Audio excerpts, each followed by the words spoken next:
Olá, sou Vinícius Casteleto e hoje a gente vai mergulhar nas metodologias de imunodiagnóstico, um campo mais conhecido como sorologia.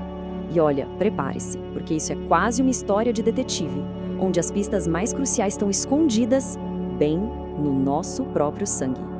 Imagina a cena, uma articulação inchada. Parece simples, né? Mas para um médico, essa é uma pergunta que pode definir uma vida. Será que é só uma lesão boba? Ou o primeiro sinal de uma doença autoimune como artrite reumatoide?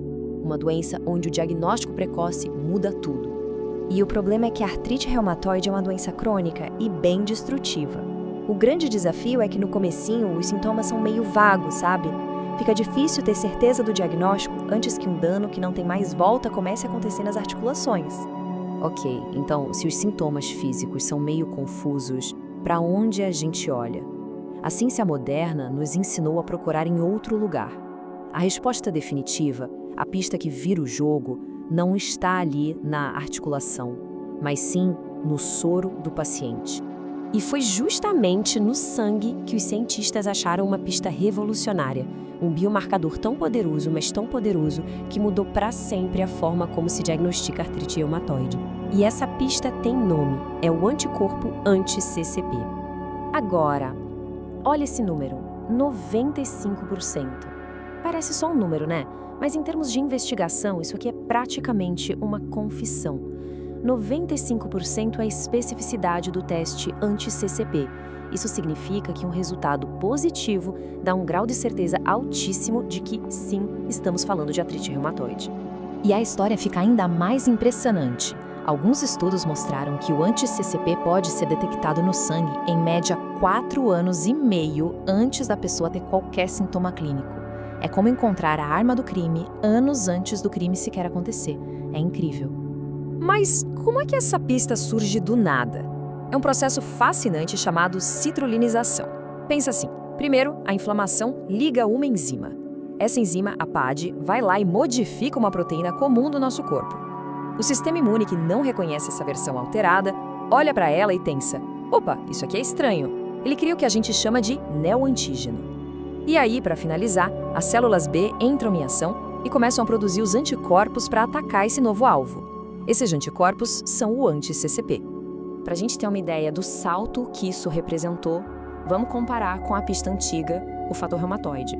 Ele tinha uma especificidade de 85%, o que não é ruim, mas ele podia aparecer em outras doenças e até em gente saudável.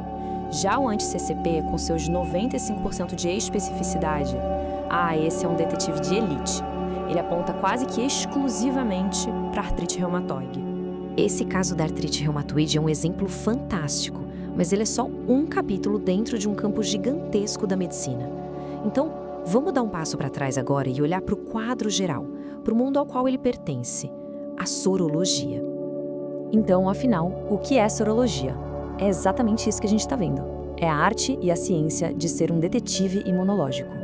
É o trabalho de laboratório que fuça o soro do nosso sangue em busca de evidências, de pistas moleculares, como anticorpos e antígenos, que contam a história de uma doença.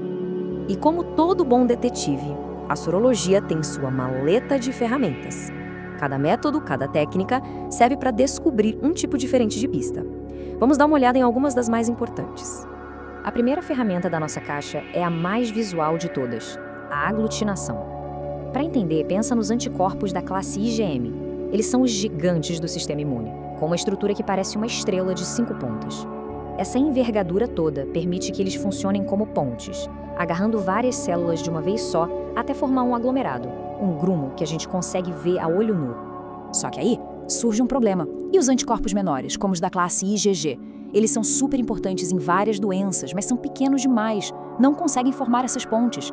Eles se ligam às células, cobrindo a superfície delas, mas a aglutinação simplesmente não acontece. Ou seja, a pista está lá, mas ela é invisível. A solução para esse dilema foi simplesmente genial: o reagente de Coombs. A lógica foi, se o anticorpo IgG é pequeno demais para criar uma ponte, então vamos criar uma ponte para a ponte. O reagente de Coombs é basicamente isso, um anticorpo que foi feito para se ligar em outros anticorpos, conectando aqueles que não conseguiam se conectar sozinhos E o processo é brilhante. Primeiro, as células que estão cobertas por IgG são lavadas para a gente tirar qualquer ruído da amostra. Aí, o reagente de Cumbis é adicionado. Ele se liga aos anticorpos IgG que já estão nas células e pronto. Ele constrói a ponte que faltava e revela a aglutinação. Uma reação que era invisível se torna visível. É uma técnica essencial para a segurança de transfusões de sangue, por exemplo.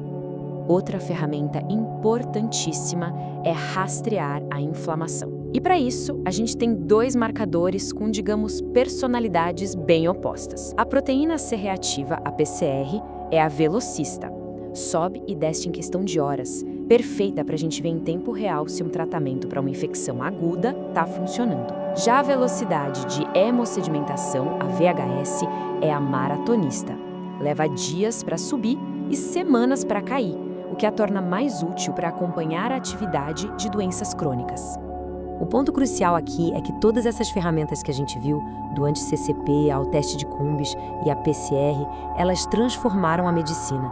Elas nos deram a capacidade de ler as histórias que o nosso próprio soro tem para contar. O poder da sorologia é imenso. Com ela, a gente consegue prever doenças como a artrite reumatoide anos antes, consegue ajustar tratamentos em tempo real, garante que milhões de transfusões de sangue sejam seguras todos os dias e, claro, é a base para diagnosticar inúmeras infecções. E isso tudo nos deixa com uma pergunta para o futuro.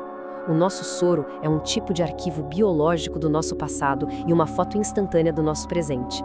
A questão que fica é: quais segredos ele ainda guarda?